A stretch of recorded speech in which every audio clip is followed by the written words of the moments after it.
BIFAD, ito sa Manila, sa Opus Nutritional Value, kinapagi muna kitang tataklikan, ito na sa packaging, buktan sa nutritional value, para makakwalify na siya, shipment ito sa USA.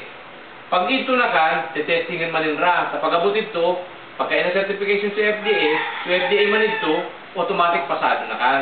So pa ito na sa market kan, direksyon na sa distribution. Nga na sa distribution naman, ito muna ka pakakalat sa mga wasnan area. Tamong ilalas sa wasnan po to. Anapon mo muna na, asin nga sa kuwan. Kung halimbawa tatak na to urag nin wasnan na po to, asin nga. Among una anapon. Kina, ito mag-develop sa market. Taka na market ni Kadi, ni kan po to ta. Simple kita man sa lang wasnan muna. Kina, sa mga regalo ta, ito baga mahihilig.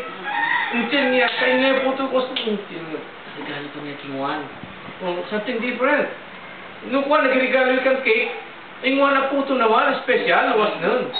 O di, bibenta na automatic ka din, taiwag ka sa produkto niya. Cake one po, taiwag ka kang produkto. May 29. Hindi sa paiwag din, unang niya manufacture. Ibalik siya sa dati, pakarain Nasa na finalization naman, quality kimpuno na produkto niya. sa gigibon so patuloy mag-focus ang kasasama. puno ma-approve na sa BIFAD. And then so name butang ito.